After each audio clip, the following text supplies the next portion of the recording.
भोजपुरी के सुपरस्टार पवन सिंह और उनकी पत्नी ज्योति सिंह के विवाद जो है लगातार ही सुर्खियों में बने हुए हैं। बिहार के विधानसभा चुनाव में तमाम चर्चाएं हैं, लेकिन इन तमाम चर्चाओं के बीच में सबसे बड़ी चर्चा एक पारिवारिक विवाद है और अब ये पारिवारिक विवाद राजनीतिक रंग ले चुका है और इतना गाढ़ा रंग ले चुका है कि अब ये शांत होने का नाम नहीं ले रहा। जैसे जैसे दिन बीत रहे हैं विवाद सामने आते जा रहे हैं, एक नया विवाद सामने आता जा रहा है और इन तमाम चर्चाओं के बीच अभी फिलहाल हालांकि कई चर्चाएं की गई थी, लेकिन अभी सुर्खियों में ज्योति सिंह एक बार फिर से है। क्यों है ये आपको बताते हैं। दरअसल अब सवाल उठ रहा है कि क्या जो ज्योति सिंह है वो चुनाव लड़ना चाहती है, क्या वो जनसुराज से सीट मांगने के लिए मिली। बता दें कि पवन सिंह की पत्नी ज्योति सिंह जनसुराज के प्रमुख प्रशांत किशोर से मिलने के लिए पटना पहुंची। पटना में उनकी ये मुलाकात शेखपुरा हाउस में हुई, जहां पर उन्होंने अपनी बात जो है जनसुराज के प्रमुख प्रशांत किशोर के सामने रखी गई। जैसे ही उनकी मुलाकात की तस्वीरें सामने आई, ये क्यास लगाए जाने लगे और ये चर्चा सुर्खियों में आ गई कि क्या वो चुनाव लड़ना चाहती है या क्या जनसुराज से वो चुनाव लड़ सकती है। प्रशांत किशोर क्या उन्हें सीट दे सकते हैं।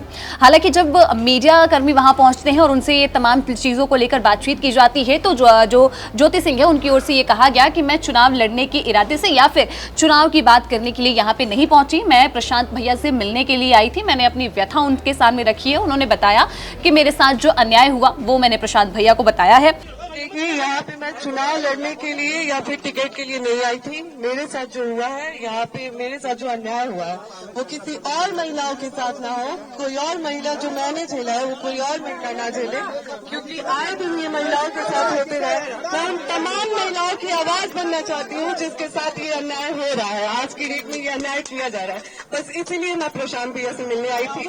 मैं चाहती हूँ कि नहीं, मैं यहाँ पे चुनाव की कोई बात ही नहीं है, यहाँ पे चुनाव को लेकर कोई बात नहीं हुई है और न ही टिकट की कोई बात हुई है। मैं बस उन तमाम महिलाओं के लिए यहाँ पे आई हूँ जिसके साथ मेरे साथ अन्याय हो रहा है, तो वो उसी चीजों से जो जूझ रही है महिलाएं, मैं बस उसके लिए आई हूँ, उस महिलाओं के लिए न्याय मांगने आई हूँ। वहीं आपको ये बता दें कि प्रशांत किशोर से जब इस मामले पे पूछा गया कि ज्योति सिंह को क्या वो सीट दे सकते हैं या फिर ज्योति सिंह ने उनसे क्या बातचीत की है, उन्होंने कहा कि 2 साल पहले ज्योति सिंह मुझसे मिलने के लिए आई थी, कुछ साथियों के साथ वो उनसे मिली थी। उस समय सिर्फ परिचय के तौर पर ही उनकी ज्योति सिंह से बातचीत हुई थी। प्रशांत किशोर ने कहा कि ये उनका पारिवारिक मामला है और इस मामले में उनका कुछ भी बोलना उचित नहीं होगा। उन्होंने कहा कि हम किसी के भी पारिवारिक या फिर व्यक्तिगत मामले में जो है नहीं पड़ते हैं और टिकट की जहां तक बात है तो किसी एक व्यक्ति के लिए नियम नहीं बदले जा सकते हैं। ये प्रशांत किशोर की ओर से जो है साफ तौर पे अपनी बात रखी गई है। हालांकि ज्योति सिंह की ओर से भी ये कहा गया कि मैं अन्याय की बात, जो मेरे साथ अन्याय हुआ है, मैं उसकी बात रखने के लिए आई। हालांकि ये चर्चा जो है सुर्खियों में इसलिए भी रही और ये सवाल इसलिए भी खड़े हो रहे हैं क्योंकि खुद ज्योति सिंह की ओर से कुछ दिन पहले ये बयान दिया गया था कि अगर पवन सिंह और उनके बीच जो विवाद चल रहा है वो खत्म हो जाता है, यानी कि पवन सिंह उनको अपनी पत्नी के रूप में स्वीकार कर लेते हैं, तो उसके बाद वो चुनाव लड़ने का जो ख्याल है वो अपने दिमाग से निकाल देंगी, क्योंकि उन्होंने खुद ही चुनाव लड़ने की बात कही थी। इसीलिए उनसे ये सवाल भी पूछे गए। लेकिन प्रशांत किशोर के मामले में उन्होंने अपनी चुप्पी साधी और उन्होंने कहा कि यहां मैं अपने लिए इंसाफ की मांग करने के लिए आई थी।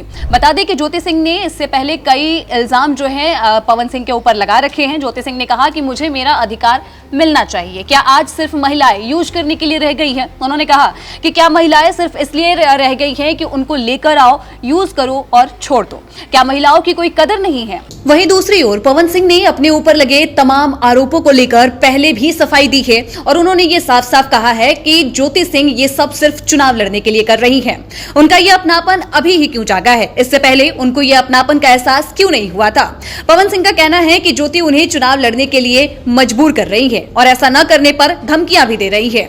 उन्होंने कहा कि मैं अपने जीवन में एक ही बात जानता हूं कि मेरे लिए जनता ही भगवान है। क्या मैं आप सबकी जन भावनाओं को ठेस पहुंचाऊंगा जिनकी बदौलत मैं यहां तक पहुंचा हूं? हालांकि आपको ये भी बता दें कि पवन सिंह की जो शादीशुदा जिंदगी है उसमें काफी दौर से मुश्किलें जो हैं वो चल रही हैं और मुश्किलों से ही वो गुजर रहे हैं। दोनों के बीच तलाक का केस चल रहा है। इसको लेकर पवन सिंह ने बताया कि तलाक का केस जो है वो मेरी तरफ से चल रहा है और उनकी पत्नी यानी उनकी दूसरी पत्नी ज्योति सिंह की ओर से जो है मेंटेनेंस का केस जो है वो बलिया में चल रहा है और आरा में पवन सिंह की ओर से तलाक का केस चल रहा है। उन्होंने कहा कि लखनऊ स्थित फ्लैट पर वो पहुंची थी जहां ज्योति ने सोशल मीडिया प्लेटफॉर्म पर लाइव करके दिखाया कि उनके साथ क्या हो रहा है। रहा है। वो वीडियोस हम सभी ने देखी थी जिसमें कि वो ये कह रही हैं कि पुलिस को बुलाया गया है और मेरे साथ बदतमीजी की जा रही है, पवन सिंह मुझसे मिलना नहीं चाहते हैं।